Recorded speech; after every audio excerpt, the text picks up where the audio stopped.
మీకు ఈరోజు ఒక రియల్గా జరిగినటువంటి ఒక స్టోరీ చెప్తున్నాను. తెలంగాణలో ఒక కుగ్రామం ఉండేది. ఆ గ్రామంలో తల్లి కొడుకు ఇద్దరు మాత్రమే, తండ్రి లేడు. తల్లి కొడుకులు జీవిస్తున్నారు. ఆ తల్లి దొరల ఇంటిలోకి వెళ్ళి పాచి పనులు చేసేది. అంటే ఇల్లు వడ్డాలు ఇటువంటివన్నీ కూడా చేస్తుంది. ఆ పాచి పని చేసిన తర్వాత ఆమె పెట్టేటువంటి ఆవిడ తెచ్చేటువంటి భోజనం టిఫిను ఈ కుర్రోడు తింటూ ఉండేవాడు. ఒకసారి తెల్లవారుజామున వీళ్ళ మదరు వెళ్ళిపోతుండేది. ఒకసారి కుర్రోడికి జ్వరం వస్తే ఈ దొరల ఇంటికి ఈ అబ్బాయిని కూడా తల్లి కూడా తీసుకుని వెళ్ళిపోయింది.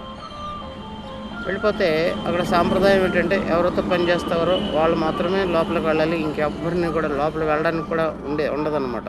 వాటికి గడీలు అంటారు. గడి పెద్ద పెద్ద ఇళ్ళు అనమాట. అయితే ఈ తల్లి వెళ్ళి అమ్మ ఇక్కడే కూర్చోను, ఎట్టి పరిస్థితులు కూడా లోపలికి రావద్దు అని చెప్పేసి కుర్రడో చెప్పి బయట కూర్చోబెట్టింది.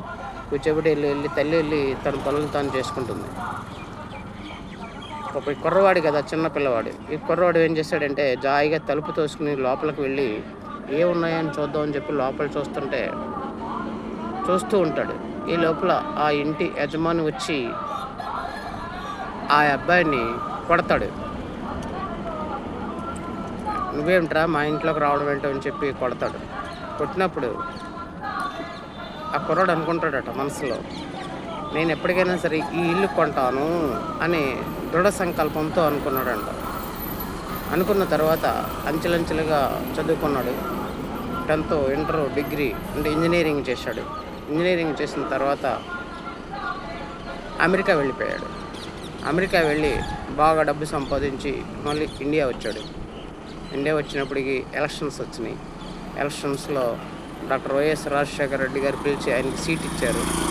మనకి ఉమ్మడి రాజధానిలో ఆయన మినిస్టర్ అయ్యాడు.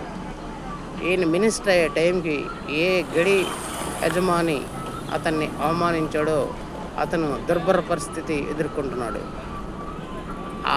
ఏ కుర్రవాడితే ఆ ఇంట్లోకి వెళ్ళినప్పుడు కొట్టబడ్డాడో అదే కుర్రవాడు మినిస్టర్ అయ్యి తిరిగి అదే ఇంటిని కొన్నాడు. చూసారా?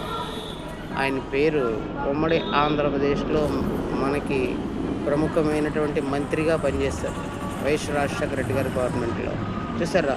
కుర్రవాళ్ళకి ఆ విధమైనటువంటి పట్టుదల ఉండాలి. కానీ ఈ రోజున కుర్రవాళ్ళకి ఆ విధమైనటువంటి పట్టుదల కరువైందని చెప్పి నేను సవినయంగా మనవి చేస్తున్నాను.